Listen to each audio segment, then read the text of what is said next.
Inter అయిపోయిందా? Engineering ఎక్కడ join అవ్వాలా అని ఆలోచిస్తున్నారా? స్కిల్ జెన్ లో జాయిన్ అవ్వండి. 100% జాబ్ సాధించండి.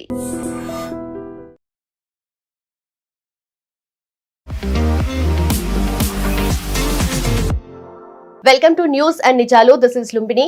యుఎస్ ఇరాన్ కాన్ఫ్లిక్ట్ లో ఇప్పుడు ప్రెసిడెంట్ డొనాల్డ్ ట్రంప్ వచ్చేసి డిఫరెంట్ యాక్షన్, అంటే మిలిటరీ యాక్షన్ వైపు కాకుండా పీస్ టాక్స్ వైపుగా ఎక్కువగా మొగ్గు చూపిస్తున్నారు. అంటే దీని వెనుక రీజన్ ఏంటి? అలాగే యుఎస్ వర్సెస్ ఇరాన్ లో 14 పాయింట్ పీస్ అగ్రిమెంట్ గురించి డిస్కస్ చేద్దాం. దాంతో పాటు ఎందుకని ఎక్కువగా యుఎస్ సౌదీ అరేబియా మాట వింటుంది, సౌదీ అరేబియన్ కన్సర్న్స్ ని ఎక్కువగా ఎందుకు అడ్రస్ చేస్తుంది, వీటి గురించి డిస్కస్ చేద్దాం. ఈ రోజు మనతో జాయిన్ అవబోతున్నారు geopolitical analyst and also senior journalist Suresh Kocharla sir మనతో పాటున్నారు. Let's talk to him. Hello sir, నమస్తే సార్. ట్రంప్ రోజు మార్నింగ్ నిద్ర లేచి కొత్త డెసిషన్స్ తీసుకుంటారు and as of now peace talks వైపే ఎక్కువగా మొగ్గు చూపిస్తున్నారు, రాదర్ అంటే డిప్లొమసీ వైపు, rather than military action. So why is it? And also Saudi Arabia ఎందుకు పిక్చర్లోకి ఎక్కువగా వస్తుంది? యాక్చువల్లీ ట్రంప్కి ఒక టర్మ్ ఉంది, టాకో అని చెప్పేసి. ట్రంప్ ఆల్వేస్ చికెన్స్ అవుట్, అంటే పెద్ద పెద్ద మాటలు చెప్తాడు కానీ 24 గంటల్లో మళ్ళీ యూటర్న్ తీసుకుంటారు. అదే జరిగింది ఈసారి కూడా. 2 రోజుల ముందు అన్నారు మేము one of the biggest bombing campaign చేయబోతున్నా ఇరాన్ మీద అని చెప్పారు. మళ్ళీ దాని తర్వాత 24 గంటల్లోనే ఇరాన్ కూడా చెప్పారు మా దగ్గర, సౌదీ అరేబియా ఒక్కరే కాదు, ఇరాన్ కూడా చెప్పారు ఆపండి మేము మాట్లాడుతున్నాం అని చెప్పేసి.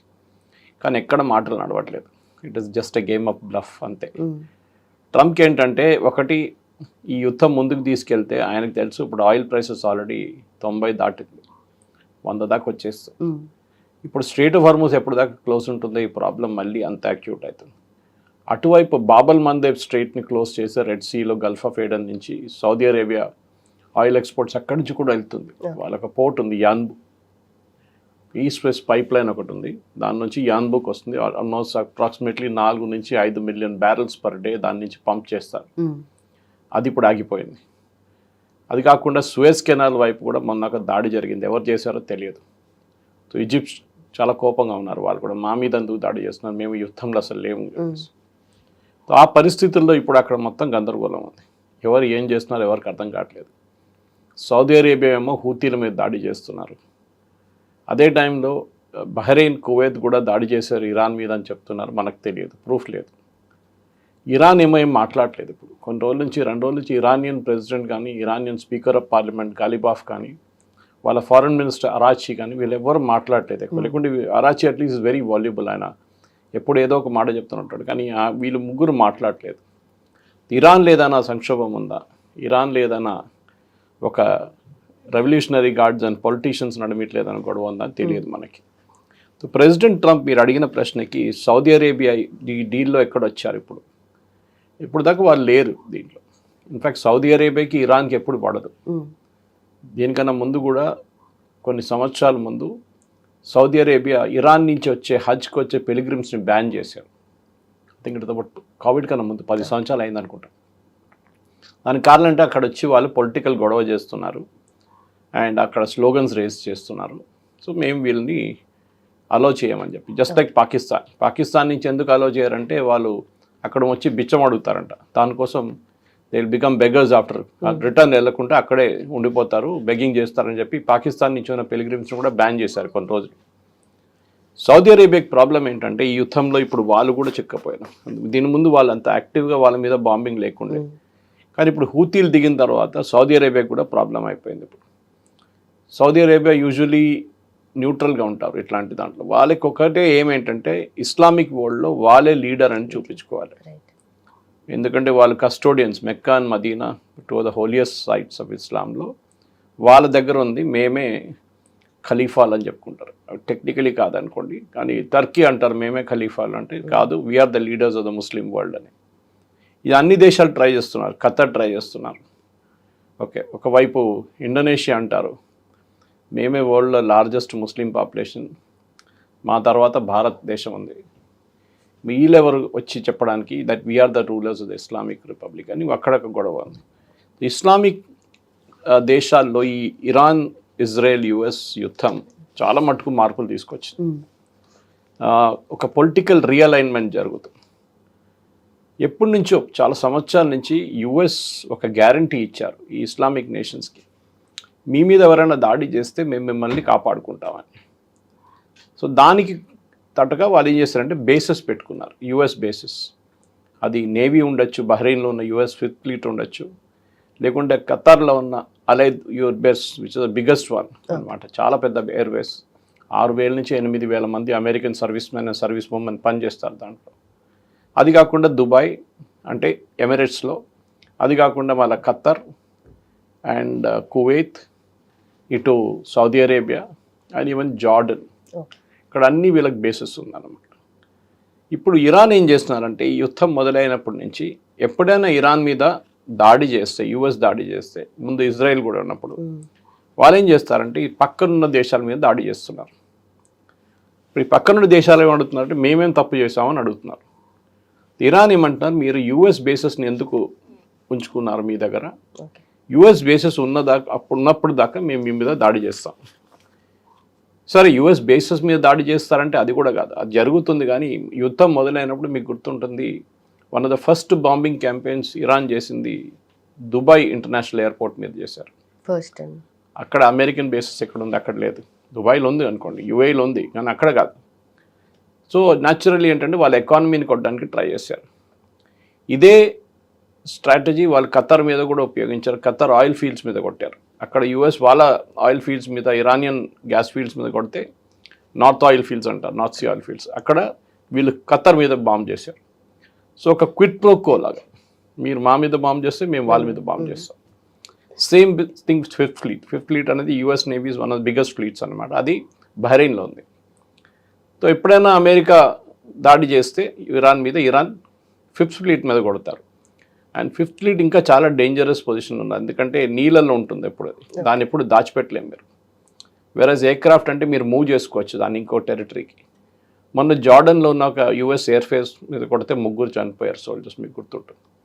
అక్కడ దాకా కొడుతున్నారు ఇరాన్. జార్డన్ ఎక్కడుంది, బియాండ్ ఇజ్రాయెల్. ఇదైతే పక్కన ఉంది, 200-300 కిలోమీటర్లో మీరు దాన్ని కొట్టచ్చు. ఇప్పుడు సౌదీ అరేబియా ప్రాబ్లం ఏంటంటే వాళ్ళకి అర్థమైపోయింది, వాళ్ళ ఎకానమీ చాలా పెద్ద ఎకానమీ. అండ్ వాళ్ళేమో లాస్ట్ ఒక 10-15 సంవత్సరాల నుంచి Mohammed bin Salman, who the de facto ruler, MBS అంటారు ఆయన సౌదీని మోడర్నైజ్ చేయడానికి ట్రై చేస్తున్నారు.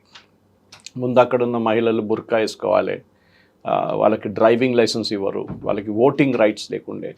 కానీ లాస్ట్ ఒక 10 సంవత్సరాల్లో మొహమ్మద్ బిన్ సల్మాన్ చాలా మార్పులు తీసుకొచ్చారు, ఒక మోడర్నైజ్ చేయడానికి ట్రై చేస్తున్నారు. ఇన్ఫ్యాక్ట్ అది ఫేమస్ స్టేట్మెంట్ ఒకటి ఉంది, I will make Saudi Arabia Europe by 2030 అని. ఇంకా 3 సంవత్సరాలే ఉంది, నేను యూరోప్ లాగా తయారు చేస్తాను. కానీ ఆ అంబిషన్స్కి ఒక పెద్ద దెబ్బ తాకింది ఈ యుద్ధం అనమాట. సౌదీ అరేబియా ఏం చేస్తున్నారు, యూఏఈని చూస్తున్నారు. యూఏఈలో బుర్జ్ ఖలీఫా ఉంది, which is the world's tallest tower. Okay, ఇప్పుడు సౌదీ అరేబియా అంటున్నారు మేము దానికన్నా పెద్ద టాలెస్ట్ టవర్ కొడతాం. యూఏఈ ఏమో ఒక investment hub and luxury hub. మీరు లోకంలో ఉన్న ప్రతి కంపెనీ, ఇంక్లూడింగ్ ఇండియన్ కంపెనీలు, వాళ్ళ బేసెస్ అక్కడ పెట్టుకున్నారు, వాళ్ళ ఆఫీసెస్ అక్కడ మార్చుకున్నారు. ఎందుకు, ట్యాక్స్ ఫ్రీ, ఎంప్లాయీస్కి ట్యాక్స్ ఫ్రీ, కంపెనీస్కి ట్యాక్స్ ఫ్రీ, ఏం ట్యాక్స్ ఉండదు. మీకు వచ్చే జీతం అంతా మీ జీతం. కానీ it's a very costly place, చాలా కాస్ట్లీ ఇక్కడ ఉండడానికి. సో మీ జీతంలో ఉన్న సబ్స్టాన్షియల్ పార్ట్ 30%, 40% మీకు ఇల్లు అద్దెకి, మిగతా దాని ఖర్చులకు పోతుంది. సో మీకు యాక్చువల్ సేవింగ్ ఉంటుంది, కానీ it is a very expensive place. ఇప్పుడు సౌదీ అరేబియా ఏం చేస్తున్నారంటే అదే స్ట్రాటజీ వాళ్ళు అడాప్ట్ చేస్తున్నారు. వాళ్ళేమంటున్నారు, కంపెనీల దగ్గర మీరు పెట్టుబడి మా దగ్గర పెట్టండి, మేము మీకు ట్యాక్స్ ఫ్రీ రెజ్యూమ్ ఇస్తాం, మీరు ఇక్కడికి రండి సౌదీ అరేబియాకి. కానీ సౌదీ అరేబియాకి ఒక ఇమేజ్ ఉండే ముందు నుంచే, that it's a very conservative country అని, లిక్కర్ గురించి కానీ మిగతా దాన్ని. దుబాయ్లో అదేం లేదు. మీరు నేను వెళ్ళినప్పుడు ఒక 6 నెలల ముందు నేను అక్కడ వెళ్ళిన, నాకు డౌట్ వచ్చింది, ఇది దుబాయ్నా లేకుంటే బ్యాంకాక్నా, ఎందుకంటే నేను బ్యాంకాక్లో పనిచేస్తాను చాలా 1 సంవత్సరం పాటు. హ్యావింగ్ అ డౌట్, ఎందుకంటే అంత మోడర్నైజ్గా ఉందన్నమాట అది. సో వాళ్ళది ఇప్పుడు అక్కడ జాయద్ కానీ, Mohammed bin Zayed and Mohammed bin Salman, వీళ్ళిద్దరికి నిక్నేమ్ అదే కదా. సో వాళ్ళ ఇద్దరు నడుమిట్లో కాంపిటీషన్ ఉంది చాలా మటుకు. సో సౌదీ అరేబియా ఏం చేస్తున్నారంటే మేము ఒక పెద్ద వాయిస్ అయిపోవాలి ఈ రీజన్లో అని చెప్పి చేస్తున్నారు. ఇప్పుడు ఈ 14 పాయింట్లు అన్ని డిస్కస్ చేస్తున్నాం, అది ఏం పని రాదు, నథింగ్ విల్ హ్యాపెన్. ఇదన్నీ మనం ముందు చూసాం, మళ్ళీ యాక్షన్ రీప్లే నడుస్తుంది. ఇరాన్ ఎప్పుడు యుఎస్ కావాల్సిన చెప్పిన న్యూక్లియర్ డీల్ కూడా వాళ్ళు అగ్రీ చేయరు. బట్ అదే మెయిన్ పాయింట్ లేదు దీంట్లో.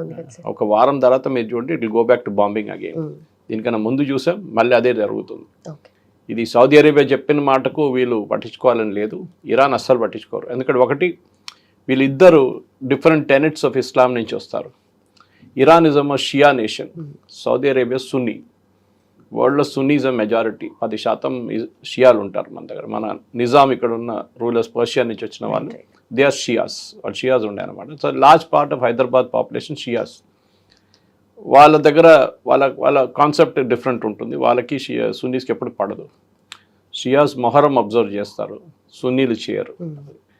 సో సౌదీ అరేబియా ఇరాన్ నడిమిట్లో ఎప్పటి నుంచో గొడవ ఉంది. ఆ గొడవకి ఇంకా పెద్ద ప్రాబ్లం ఎక్కడ వచ్చిందంటే యెమెన్తో వచ్చింది. యెమెన్ అనేది సౌదీ అరేబియా బాటమ్ పోర్షన్లో ఉన్న ఒక కంట్రీ. అది ఎంట్రన్స్ ఆఫ్ బాబల్ మందేబ్, మనకు తెలుసు. Red Sea, Gulf of Aden నుంచి వచ్చి రెడ్ సీ నుంచి నైల్ అక్కడ మన సూయస్ కెనాల్కి వెళ్ళిపోతే అక్కడ నుంచి మెడిటరేనియన్ సీ యూరోప్కి వెళ్ళిపోతుంది. చాలా క్రూషియల్ వాటర్ వే అది. మీరు స్ట్రేట్ ఆఫ్ హార్మూజ్ అని మనం మాట్లాడుతాం, కానీ స్ట్రేట్ ఆఫ్ హార్మూజ్కి ఒకటే ఎగ్జిట్ పాయింట్ ఉంది. అంటే మీరు ఆయిల్ తీసుకొని Saudi Arabia, UAE, Khattar, Kuwait, Bahrain నుంచి ఆయిల్ తీసుకొని బయటికి వెళ్ళిపోతారు అంతే. అటువైపు ఇరాన్ ఉంది. కానీ వీళ్ళకి ప్రాబ్లం ఏంటి, సౌదీ అరేబియాకి ఏంటంటే రెండు వైపులు ఉన్నాయి వాళ్ళకి. They have an access to straight of Hormuz, ఇటువైపు బాబల్ మందేబ్. అది యుఏఈకి లేదు. That is the problem with UAE అన్న. సో సౌదీ అరేబియా ఇప్పుడు ఏం చేస్తున్నారంటే వాళ్ళ ఎకానమీని వాళ్ళు ముందుకు తీసుకెళ్లాలంటే ఈ యుద్ధం ఎట్లయినా ఆపాలి. అదర్వైజ్ 2030 అనే డెడ్ లైన్ 2040కి పుష్ చేయాల్సి వస్తుంది ఎంబీఎస్కి. సో దానికోసం వాళ్ళు కొంచెం యాక్టివ్ ఇంట్రెస్ట్ తీసుకుంటున్నారు. ఇంకోటి అంటే నెగోసియేషన్స్లో ఎప్పుడు లుంబిని ఒక మాట మనం అర్థం చేసుకోవాలి. ఏ నెగోసియేషన్ అయినా కానీ ఒక పవర్ఫుల్ ప్లేయర్ ఉంటేనే నెగోషియేషన్ నడుస్తుంది. పాకిస్తాన్ లాంటి వీక్ ప్లేయర్ ఏం చేయలేరు. కూర్చోరా అంటే కూర్చోవాలి, అట్లా ఉండాలి. ఈ నెగోషియేట్ చేస్తున్న వాళ్ళు కూర్చోవాలి. అప్పుడు పాకిస్తాన్ కూర్చోవాలంటే వాళ్ళు ఎవరు పట్టించుకోరు, ఇద్దరు పట్టించుకోరు. పాకిస్తాన్ దానికోసం ఇక్కడ నుంచి కాగితం తీసుకెళ్ళి ఆ రూమ్లో ఇస్తున్నారు, ఆ కాగితం తీసుకొని ఇక్కడ ఇస్తున్నారు. It is messed up. దాని తర్వాత ఖత్తర్ వచ్చారు. ఇది ఎక్కడికి వెళ్ళట్లేదు అని అనిపించినప్పుడు 2 నెలల ముందు Khattar got in to the discussion.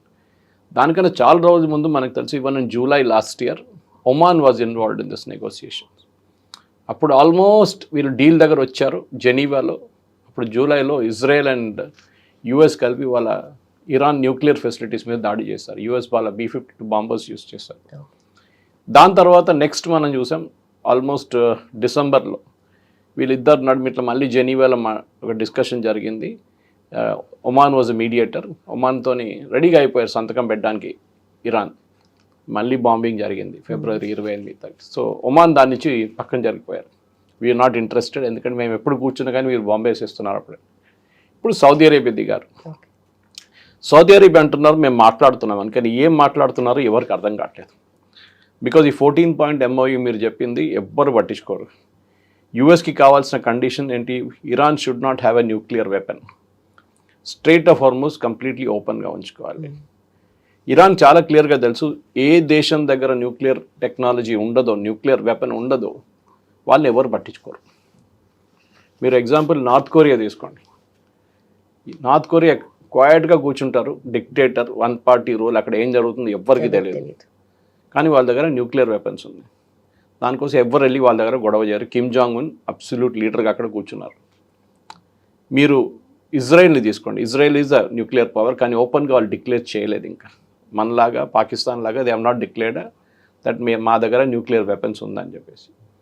ఇప్పుడు సౌదీ అరేబియాకి ఒక న్యూక్లియర్ అంబిషన్ ఉంది. వీళ్ళందరి దగ్గర న్యూక్లియర్ వెపన్స్ ఉంటే మేము ఎందుకు పెట్టుకోకూడదు అని చెప్పి. కానీ అది అమెరికా ఎప్పుడు అగ్రీ చేయరు, ఎందుకంటే ఆల్రెడీ ఇరాన్తోనే పెద్ద ప్రాబ్లం అవుతుంది. So Iran should not have a nuclear weapon అని చెప్పారు. కానీ ఇరాన్ ఏమంటున్నారు, అది మా సావరెంటీ క్వశ్చన్, మమ్మల్ని సీరియస్గా తీసుకోవాలంటే మా దగ్గర న్యూక్లియర్ వెపన్స్ ఉండాలి. దీనికి ఒక ఎగ్జాంపుల్ ఇస్తాను మీకు. న్యూక్లియర్ వెపన్స్ లేకుంటే ఒక దేశం పరిస్థితి ఏమైపోతుందంటే, యుక్రెయిన్ చూసి నేర్చుకోవాలి మనం. సోవియట్ యూనియన్తో ఉన్నప్పుడు యుక్రెయిన్ దగ్గర న్యూక్లియర్ వెపన్స్ ఉండే. కానీ సోవియట్ యూనియన్ బ్రేకప్ అయినప్పుడు, USSR బ్రేకప్ అయినప్పుడు రష్యా ఏం చేశారంటే యుక్రెయిన్లో వచ్చి వాళ్ళ న్యూక్లియర్ వెపన్స్ అంతా తీసుకెళ్ళిపోయారు. మీకెందుకు న్యూక్లియర్ వెపన్, మేము కాపాడుకుంటాం మిమ్మల్ని అని చెప్పేసి. ఇవాళ యుక్రెయిన్ మీద బాంబింగ్ చేసి యుక్రెయిన్ ఏం చేయలేకపోతే, of course they are attacking, Russia relentlessly attack చేస్తున్నారు.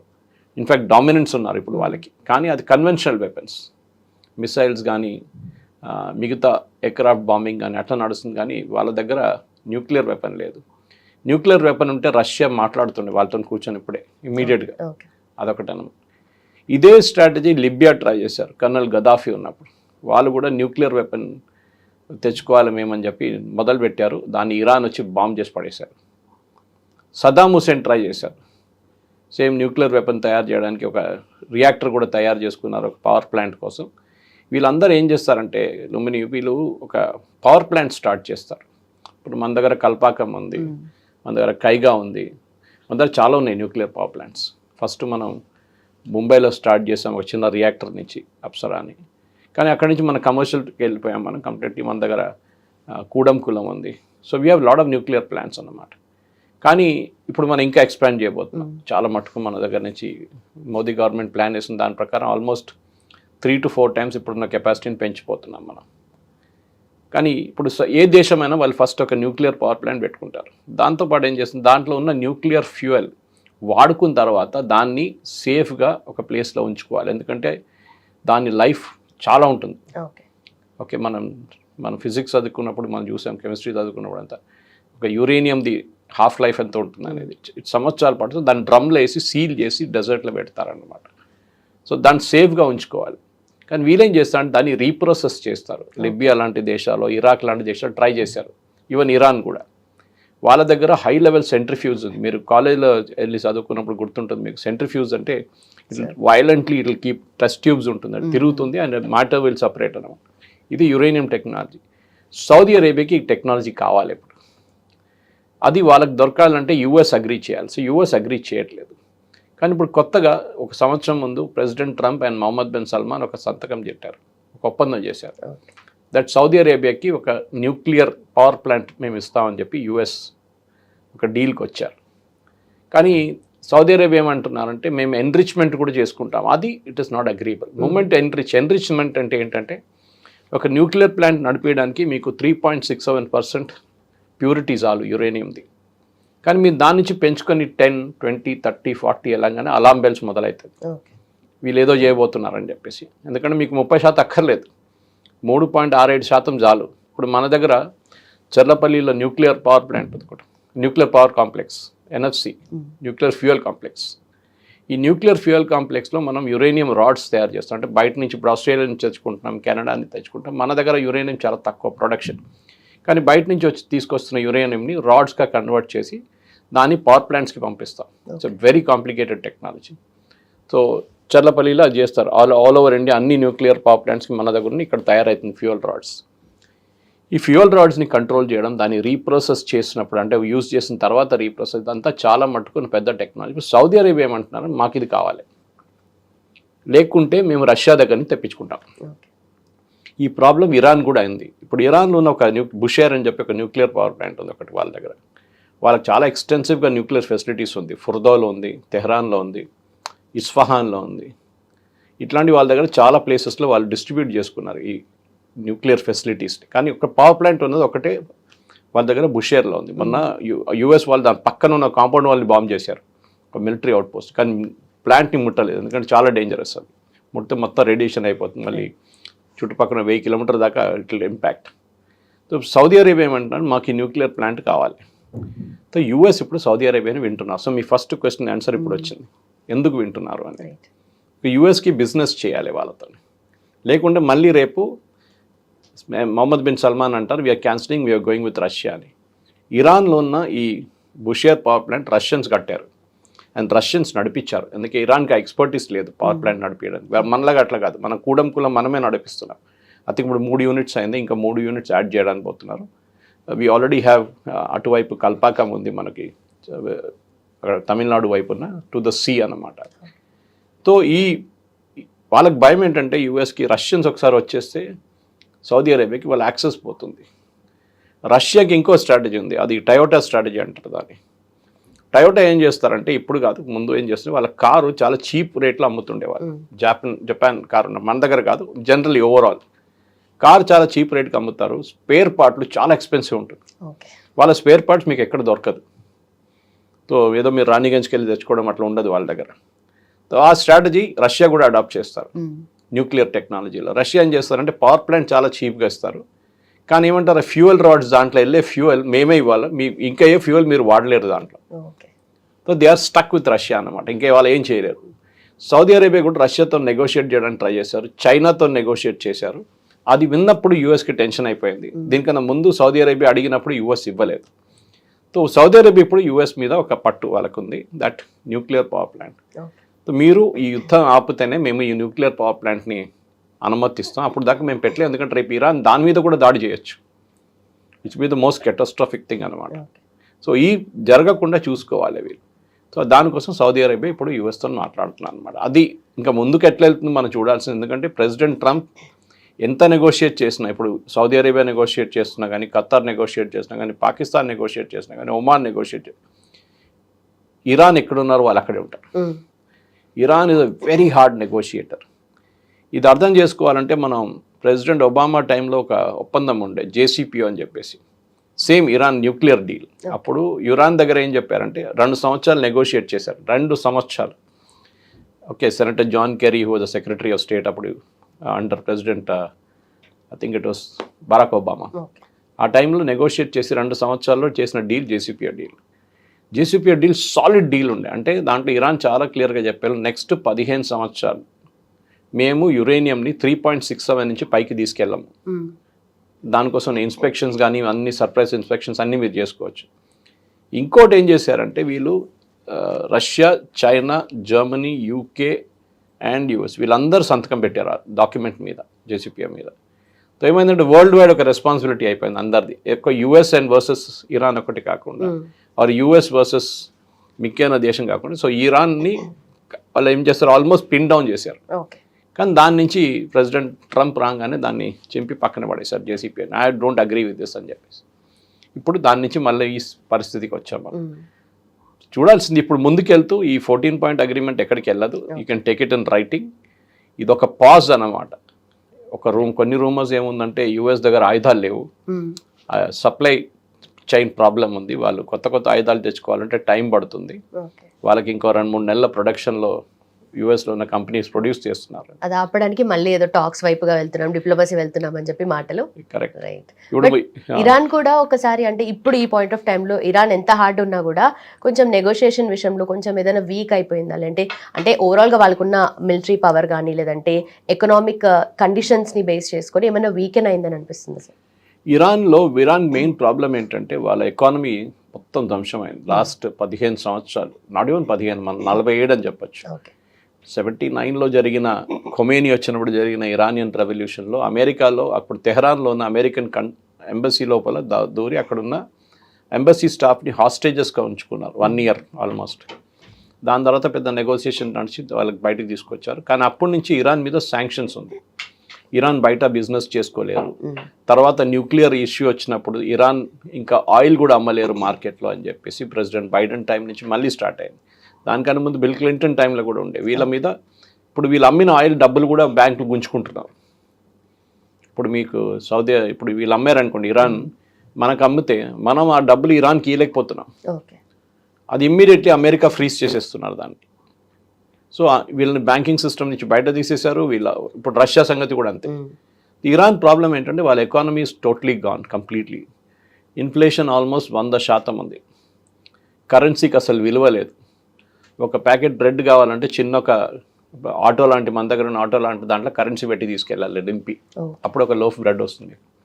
అంత కంప్లీట్లీ వర్త్లెస్ అయిపోయింది. ఇరాన్ ఎకానమీ చాలా దారుణ పరిస్థితిలో ఉంది. వాళ్ళు రెవల్యూషనరీ గార్డ్స్, అక్కడ 3 పవర్ స్ట్రక్చర్స్ ఉన్నాయి ఇరాన్లో.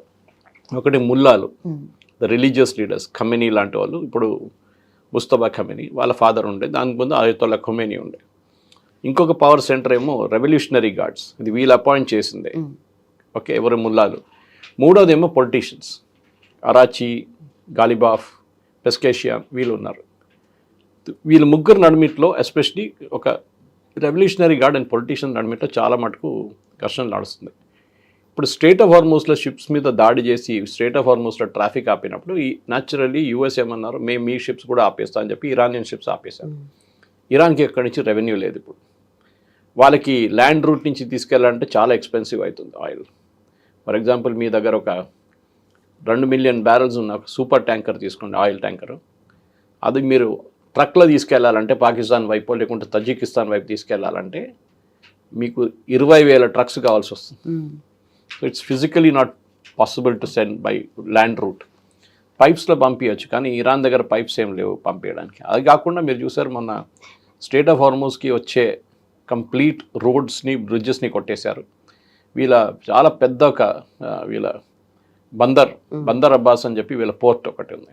అది కూడా మొత్తం దానికున్న కనెక్షన్, రైల్ కనెక్షన్స్ కానీ పోర్ట్ కనెక్షన్స్ కానీ అక్కడ మొత్తం కొట్టేశారు యూఎస్ బాంబింగ్లో. సో ఇరాన్ ఇప్పుడు చాలా డెలికేట్ పొజిషన్లో ఉన్నారు. వాళ్ళ ఎకానమీ పోయింది, ఇన్ఫ్లేషన్ చాలా ఎక్కువ ఉంది, వాళ్ళ ఇన్ఫ్రాస్ట్రక్చర్ మీద కూడా కొడుతున్నారు. కానీ అప్పుడు కూడా వాళ్ళ దగ్గర మిసైల్స్ కానీ కొన్ని డ్రోన్స్ కానీ ఇప్పుడు కూడా ఉంది. దానిపై ఎప్పుడైనా యూఎస్ దాడి చేస్తే వాళ్ళు ఇమీడియట్ దాడి చేస్తున్నారు. యూఎస్ ఏమంటున్నారంటే స్ట్రెయిట్ ఆఫ్ హార్మూజ్ ఓపెన్ ఉండాలి. 20% వరల్డ్ ఆయిల్ ఆ రూట్ నుంచి వెళ్తుంది. సో మీరు అది ఓపెన్ పెట్టాల్సిందే. ఇరాన్ ఏమంటున్నారు, వాళ్ళకి ఒక కొత్త న్యూక్లియర్ వెపన్గా మారిపోయింది ఇప్పుడు. ఈ స్ట్రెయిట్ ఆఫ్ హార్మూజ్ అని ఎప్పుడు ఓపెనే ఉంటాయి. ఓకే, ఐ థింక్ హిస్టరీలో 2 సార్లే బంద్ చేశారు అది. ఒకటి I think the British 1950s ఒకసారి క్లోజ్ చేశారు. దాని తర్వాత సద్దాం హుసేన్ 8 year వార్లో క్లోజ్ చేశారు 1980s. కానీ అంత క్లోజర్ లేకుండే అప్పుడు. చిన్నగా కొన్ని షిప్స్ వెళ్ళట్లేదు అంతే. ఇప్పుడు కంప్లీట్గా మారింది. రోజుకి 120 షిప్స్ క్రాస్ చేస్తుంది స్ట్రెయిట్ ఆఫ్ హార్మూజ్ని, వెళ్ళడం బయటికి రావడం. అంటే ఆయిల్ పికప్ చేస్తాం, గ్యాస్ పికప్ చేయడం, పెట్రోకెమికల్స్ పికప్ చేయడం, gas pickup, helium gas pickup చేయడం, ఫెర్టిలైజర్ పికప్, అన్నీ నడుస్తూనే ఉంటుంది. వెళ్తుంది ఎంటీ షిప్, బయటికి ఫుల్. 120 షిప్స్ పర్ డే వెళ్తుండే. అంటే 60 అటువైపు 60 ఇటువైపు అని పెట్టుకోవచ్చు. ఇప్పుడు 3-4 కూడా వెళ్ళట్లేదు. సో అది మళ్ళీ ఒక్కసారి పొజిషన్కి రావాలంటే ఇరాన్ షుడ్ అగ్రీ అన్నమాట. ఇప్పుడు ఇరాన్ అగ్రీ చేస్తారా లేదా? ఇప్పుడు మీరు ఈ 14 పాయింట్ మర్చిపోండి. ఇప్పుడు ఉన్న పాయింట్స్ 2. ఇరాన్ దగ్గర న్యూక్లియర్ వెపన్స్ ఉండకూడదు, Iran straight of Hormuz open పెట్టాలి. ఇరాన్ అంటున్నారు స్ట్రెయిట్ ఆఫ్ హార్మూజ్ మేము ఓపెన్ పెట్టము, మాకు ఏమైనా డబ్బులు ఇవ్వాలి మీరు, ఒక టోల్ లాగా. ఆ టోల్కి మీరు ఏమైనా పని చేస్తారా, మీరు రోడ్ వేసినారా అంటే అది కూడా లేదు. ఇప్పుడు మన దగ్గర టోల్ కలెక్ట్ చేస్తారు, అవుటర్ రింగ్ రోడ్ కానీ. ఎందుకు కలెక్ట్ చేస్తున్నారు? వాళ్ళు రోడ్ వేశారు, ప్రైవేట్ కంపెనీ వాళ్ళు. సో వాళ్ళు పెట్టిన పెట్టుబడికి వాళ్ళకి రిటర్న్ రావాలని చెప్పి టోల్ కలెక్ట్ చేస్తారు. ఒక పీరియడ్ ఉంటుంది, 10 సంవత్సరాలు, 20 సంవత్సరాలు, 25 సంవత్సరాలు అని చెప్పేసి. దాని తర్వాత వాళ్ళు మెయింటైన్ చేయాలి రోడ్ని, లైట్లు కావని, రోడ్ కావని అన్నీ మెయింటైన్ చేయాల్సి వస్తుంది. ఇప్పుడు అదేలాగా ఇరాన్ అంటే మాకు డబ్బులు ఇవ్వండి. అటువైపు ఒమాన్ ఉన్నారు, ఇటువైపు. సో ఒమాన్ అండ్ ఇరాన్ నడిమిట్లో ఉన్న వాటర్ వే ఇది స్ట్రెయిట్ ఆఫ్ హార్మూజ్. ఇప్పుడు షిప్స్ అన్నీ ఒమాన్ వైపు నుంచి వెళ్ళాలని చెప్పి యూఎస్ ఆర్డర్ ఇచ్చారు. ఇరాన్ అంటున్నారు ఒమాన్ వైపు నుంచి మేము వెళ్ళనీయం. It's like a U turn almost. చిన్నది 32 kilometers ఉన్నాయి వాటర్ వే. 2 ships 3 ships అట్లా ప్యారలల్గా వెళ్ళొచ్చు ఒకటే టైంలో. సో ఇప్పుడు ఇరాన్ని అది ఈ స్ట్రెయిట్ ఆఫ్ హార్మూజ్ని ఓపెన్ పెడితే ఆయిల్ ప్రైసెస్ పడిపోతుంది, మనకి ఇక్కడ పెట్రోల్ ధరలు తగ్గించుకోవచ్చు మనం. అదే టైంలో ఇరాన్ దాన్ని అనుమతించట్లేదు, మాకు డబ్బులు ఇవ్వండి ముందు అంటారు. అక్కడే వీళ్ళిద్దరు నడిమిట్లో ఆర్గ్యుమెంట్ నడుస్తుంది. అదొకటి క్లియర్ అయితే then it is through. Or nuclear weapon కూడా, అది కూడా ఇరాన్ ఇప్పుడు దాన్ని అంత ఈజీగా ఇరాన్కి రాదనుకోండి. Directly US has already bombed వాళ్ళ న్యూక్లియర్ ఫెసిలిటీస్ని. లాస్ట్ జూలైలో బాంబ్ చేశారు, వాళ్ళు ఇంకా రిపేర్ చేయలేకపోయారు. అదంతా ఒక న్యూక్లియర్ వెపన్ తయారు చేయాలంటే అంత ఈజీ కాదు. బట్ ఇది స్ట్రెయిట్ ఆఫ్ హార్మూజ్ వాళ్ళందరికీ ప్యాసేజ్ కదా సార్. ఇలా ఇరాన్ ఒక్కటే టోల్ కలెక్ట్ చేస్తుంది, అసలు టెక్నికలీ కూడా రాంగ్. వాళ్ళకి ఒక ట్రంప్ కార్డుగా మారిపోయింది ట్రంప్ వ్యతిరేకంగా, భయపెట్టి. అప్పుడు ఒక షిప్ మీద ఒక మిసైల్ కొట్టేస్తే అయిపోతుంది, ఆ షిప్ మంట పట్టుకుంటుంది మొత్తం. దాని తర్వాత ఆ షిప్ డిసేబుల్ చేసేస్తారు. చాలా ఈజీ, చిన్న ఒక $20,000 ఒక డ్రోన్తో కొట్టచ్చు మీరు. సో అమెరికా ఇప్పుడు ఏమంటే మీరు ఒక షిప్ మీద కొడితే మీ బ్రిడ్జ్ మీద కొడతాం, ఒక షిప్ మీద కొడితే మీ పవర్ ప్లాంట్ మీద కొడతాం. So that is the war going on. So Iran కూడా అర్థమైపోయింది ఇది ఎక్కువ రోజులు మనం ముందుకు తీసుకెళ్ళలేము. Some negotiated settlement has to come. అన్ని పాయింట్లు అగ్రీ చేయకపోతే. అది కూడా కాకుండా ఇరాన్ది ఆల్మోస్ట్ $260 బిలియన్ చాలా బ్యాంకులలో పడి ఉన్నాయి. ఇది ఫ్రీజ్ చేశారని చెప్పారు. అమ్మిన ఆయిల్కి డబ్బులు రావట్లేదు వాళ్ళకి. అది ఇప్పుడు ఇండియాలో కూడా ఉంది, మన దగ్గర కూడా ఉంది. మన బ్యాంకులో డబ్బులు పడి ఉన్నాయి, ఖతార్లో పడి ఉంది, సౌదీ అరేబియన్ బ్యాంక్స్లో ఉంది, యూరోపియన్ బ్యాంక్స్లో. ఇరాన్ ఏమంటున్నారు ఆ డబ్బులు మాది, మాకు ఇవ్వండి. యుఎస్ అంటున్నారు ముందు మీరు న్యూక్లియర్ వెపన్ ఆపండి టెక్నాలజీ, మీరు మిగతా దాంట్లో అన్ని అగ్రీ చేస్తే మీకు ఈ డబ్బులు ఇస్తాం మేము, అప్పుడు దాకా ఈ డబ్బులు మీకు ఇవ్వం. కొత్త ఆయిల్ అమ్ముకుంటే అది కూడా అమ్మనేయట్లేదు. So Iran is caught in ఏం చెప్తారో catch-22 సిట్యుయేషన్ అంటాం ఇంగ్లీష్లో. వాళ్ళు చేస్తే వాళ్ళకి ప్రాబ్లం, చేయకుంటే కూడా ప్రాబ్లం. సో వాళ్ళు ఇప్పుడు అగ్రీ చేయాల్సిందే. So there is no out go. దానికోసం ఇరాన్ ఇప్పుడు కొన్ని లాస్ట్ 2-3 డేస్లో చూస్తే క్వైట్ ఉన్నారు, కొంచెం ఎక్కువ బాంబింగ్ చేయట్లేదు. సో అది ఆపేశారు వాళ్ళ వైపు నుంచి. వాళ్ళకి ఇప్పుడు ఆయుధాలు తగ్గి ఉంటుంది స్టాక్, లేకుంటే వాళ్ళ దగ్గర ఏం చెప్తారు ఎకనామిక్ సిచ్యువేషన్ అంత దారుణం అయిపోయింది. చూడాలి ఇంకా ముందుకు వెళ్తున్నప్పుడు నెక్స్ట్ 1 వీక్లో ఏం నెగోషియేషన్ నడుస్తుంది, ఎవరు నెగోషియేట్ చేస్తారు, పాకిస్తాన్ చేస్తారా, ఖతార్ చేస్తారా, ఒమాన్ చేస్తారా, లేకుంటే సౌదీ అరేబియా చేస్తారా చూడాల్సి. ఎందుకంటే సౌదీ అరేబియా యుఏఈ నడిమిట్లో ఇంకో కాంపిటీషన్ ఉంది, అది కూడా మనకు చూడాల్సింది. అది సపరేట్ స్టోరీగా చేసుకోవచ్చు. యుఏఈ అండ్ సౌదీ అరేబియా ఆఫ్రికాలో కూడా వాళ్ళ పొజిషన్ స్ట్రెంగ్తన్ చేసుకుంటున్నారు. సొమాలీలాండ్ కానీ, ఎరిట్రియా కానీ, సుడాన్ కానీ, అక్కడ ఇంకొక స్టోరీ ఉంది. ఎందుకంటే రెడ్ సీ ఇటువైపు సౌదీ అరేబియా అండ్ యమన్ ఉంటే ఇటువైపు ఆఫ్రికన్ నేషన్స్ ఉన్నాయి, హార్న్ ఆఫ్ ఆఫ్రికా అంటారు దాన్ని. అక్కడ ఇంకొక మిలిటరీ కాన్ఫ్లిక్ట్ నడుస్తుంది. So possibly part 2 can be that అన్నమాట. Right sir, thank you so very much. Much. Thank you.